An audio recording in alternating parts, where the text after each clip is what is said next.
पहुँचे हुए उनसे हम चर्चा करेंगे। पहले तो आप बताइए, आज आप लोगों ने यहाँ प्रेस कॉन्फ्रेंस किया, किस विषय को लेकर यहाँ कॉन्फ्रेंस करने के लिए पहुँचे हैं?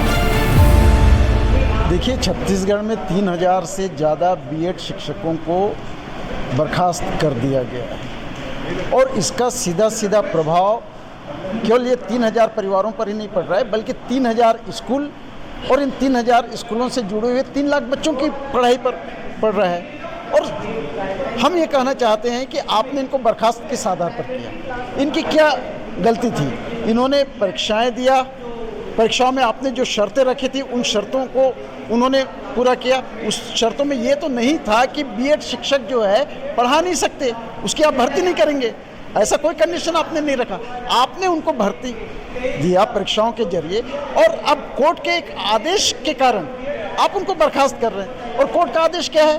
कोर्ट का आदेश ये कहता है कि एनसीटी ने अपने दिशा निर्देशों का पालन नहीं किया। एनसीटी पहले ये कहती थी कि बीएड प्रशिक्षित शिक्षक प्राइमरी में पढ़ाने के उपयुक्त है। बाद में जो है सरकार के जो भी ऑर्डर है उसके तहत उसने इन नाम्स को जो है वो चेंज किया। नाम्स को चेंज किया तो उसका पालन करने का सवाल तो अधिकारियों का बनता है ना। उन्होंने पालन नहीं किया, उसके लिए जिम्मेदार जिन युवाओं की भर्ती हो चुकी है वो कैसे हो सकते हैं? और दूसरी बात, हमारा एक सवाल है, जब इतना बेरोजगारी है कि इंजीनियरिंग प्राप्त व्यक्ति भी जो है चपरासी की नौकरी के लिए जो है आवेदन कर रहा है, वो नौकरी कर रहा है, तो बीएड प्रशिक्षित तो हायर क्वालिफिकेशन है ना, आप उनको निचली कक्षाओं में पढ़ने से कैसे रोक सकते हैं? और जो कुछ भी बाध्यता है सरकार रास्ता निकाले, सरकार रास्ता निकाल सकती है। इन शिक्षकों का टर्मिनेशन खत्म करके जो है इनको फिर से बहाल किया जाना चाहिए और हमारी मांग है कि उसके लिए ऑर्डिनेंस जारी किया जाना चाहिए। अब आप बताइए, अगर सरकार इस पद को रिक्त कर देती है तो ये जो शिक्षक सहायक शिक्षक है उनकी क्या स्थिति रहेगी? देखिए, जीवन यापन कैसे करेंगे ये बता दीजिए। देखिए, जीवन यापन रिक्त करने का सवाल नहीं है। जीवन यापन करने के लिए, इनकी नौकरी के लिए हम लोग संघर्ष कर रहे हैं। और आज बोलते हैं कि छत्तीसगढ़ में छेड़छाड़ा बहुत महत्वपूर्ण दिन होता है, आज छेड़छाड़ा का दिन है और सरकार से मांग करते हैं कि भैया आप इनकी नौकरी दो। दूसरा ये है कि सरकार जो है विधानसभा में ये बात करती है विष्णुदेव साय कि अभी छत्तीसगढ़ में कम से कम 24,000 शिक्षकों की कमी है। जब खुद स्वीकार कर रहा है 24,000 शिक्षकों की कमी है तो ये 3,000 शिक्षकों को निकाला क्यों? इनको तत्काल काम पे रखना चाहिए। और हम तमाम जन संगठन, सभी जन संगठन मिलकर के इनके आंदोलन को मदद करेंगे और सभी जन संगठन मिलकर के आज विष्णुदेव सरकार से मांग कर रहे हैं कि जितना जल्दी हो सके इन शिक्षकों को समायोजन करना चाहिए। आप बताइए, आज आप प्रेस कॉन्फ्रेंस करने के लिए पहुंचे हुए थे। जी सर। जी, इसके बारे में बताइए। सर, मैं एक सहायक शिक्षक हूं और 31 दिसंबर की रात को जब पूरा जो देश है वो नए साल की तैयारी कर रहा था, उस समय तूता धरना स्थल में जो 35 साल 40 साल के जो शिक्षक शिक्षिकाएं हैं वो रो रही थी। यदि आप वहां पर होते तो आप देखते कि कैसे एक मातम का माहौल था। और हम पिछले 15 महीने से नौकरी कर रहे हैं और पूरी भर्ती प्रक्रिया में हमारा कोई दोष नहीं है। यदि एक दोष यदि हमारा है तो आके बता दे, हम वापस लौट जाएंगे। यदि इस पूरी भर्ती प्रक्रिया में कोई दोष नहीं होते हुए भी हम क्यों धरना स्थल में पिछले 1 महीने से बैठे हुए हैं? क्यों हम रोड पे दंडवत प्रणाम करते हुए सरकार के पास जा रहे हैं कि हमारी बात सुनी जाए? हम जल समाधि ली जहाँ पर 8 घंटे तक पानी में डूबे हुए थे, मुंडन कराए, महिलाएं भी मुंडन करवाई हैं, फिर भी सरकार कोई सुध नहीं ले रही है। सरकार ने कमेटी बना दी, बहुत अच्छी बात है कमेटी बनाई, लेकिन उस कमेटी की एक समय सीमा तय कर दी। जब सरकार पिछले 5-6 महीने से बोल रही है कि हम बीच का रास्ता निकालेंगे, माननीय मुख्यमंत्री जी ने कहा था कि हम नौकरी से बर्खास्त नहीं करेंगे, इनके लिए हम बीच का रास्ता निकालेंगे। तो जब कोर्ट में सब प्रकरण चल रहा था तब कमेटी क्यों गठित नहीं की गई? और जब कमेटी गठित की गई, हमारे बर्खास्त होने के बाद गठित की गई, उसके बावजूद भी उसकी कोई समय सीमा तय नहीं की गई। अभी भी उसकी 1 बैठक हुई है कि 2 बैठक हुई है, कुछ नहीं मालूम। तो उस चीज़ों को सार्वजनिक किया जाए कि पहली बैठक में हमने इस विषय पर चर्चा की, ये समस्याएं आ रही हैं और उसकी समय सीमा को तय करते हुए वो हमारे ही पक्ष में ऐसा निर्णय ले। ऐसा माननीय मुख्यमंत्री जी से हम निवेदन करना चाहते हैं कि जब वो शुरू से बोल रहे हैं कि बीच का रास्ता निकाला जाए तो बीच का रास्ता हमारे लिए होना चाहिए। यदि हम सहायक शिक्षक के पद के लिए योग्य नहीं रखते हैं सुप्रीम कोर्ट के अनुसार, तो कंटेम्प्ट के केस के दौरान भी जस्टिस व्यास सर ने कहा था कि सरकार के पास असीमित शक्ति होती है, वो यदि चाहे तो कोर्ट के डिसीजन के से हटकर भी अपने पावर का यूज करते हुए हम बच्चों को समायोजित किया जा सकता है। अच्छा, आप ये बताइए, आप सहायक शिक्षक हैं। जी सर। और था जी।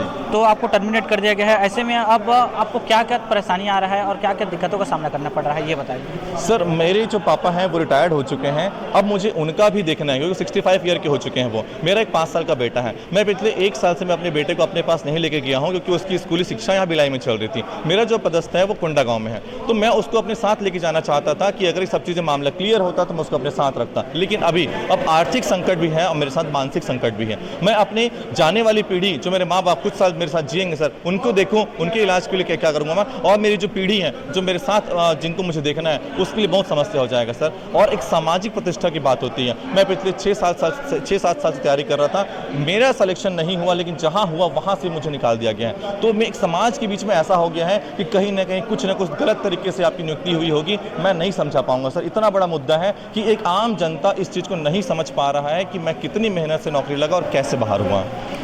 आप बताइए, 3 साल आप सहायक शिक्षिका में अपना समय दिए और 3 साल बीत गया है, तो उसके बाद आपको एक जॉब मिला, जॉब मिलने के बाद आपको निकाला जा रहा है। कैसे आप अपना पूरा जो अपना आर्थिक जो स्थिति है उनको कैसे वो करेंगे, बैलेंस कैसे करेंगे? बैलेंस करने अब तो ये स्थिति हो गई है सर कि एक तो जैसे मेरी एज लिमिट हो गई है सर, ये 3 साल के पीरियड के अंदर मेरी एज लिमिट हो गई, तो अब मैं किसी भी सरकारी जॉब के लिए तो एप्लीकेबल रही ही नहीं। और इसके अलावा प्राइवेट सेक्टर में तो आप जानते हैं कितना टफ कंपटीशन है, और उस टफ कंपटीशन के अलावा वहाँ पर फाइनेंस जॉब सिक्योरिटी नहीं है, और वहाँ की सैलरी तो आप जानते ही है सर कि कितनी कम होती है। एक्सट्रीम वहाँ पे वर्कलोड होता है लेकिन सैलरी उतनी पुअर होती है। और इस मिड सेशन में जहाँ पर, क्योंकि हम शिक्षक हैं और पहले भी मैं टीचर ही थी, तो अभी तो मिड सेशन में कहीं भी मुझे जॉब मिलने के चांसेस भी नहीं है। तो मुझे ये नहीं समझ आ रहा है कि अगले महीने से मेरे घर का खर्चा कैसे चलेगा।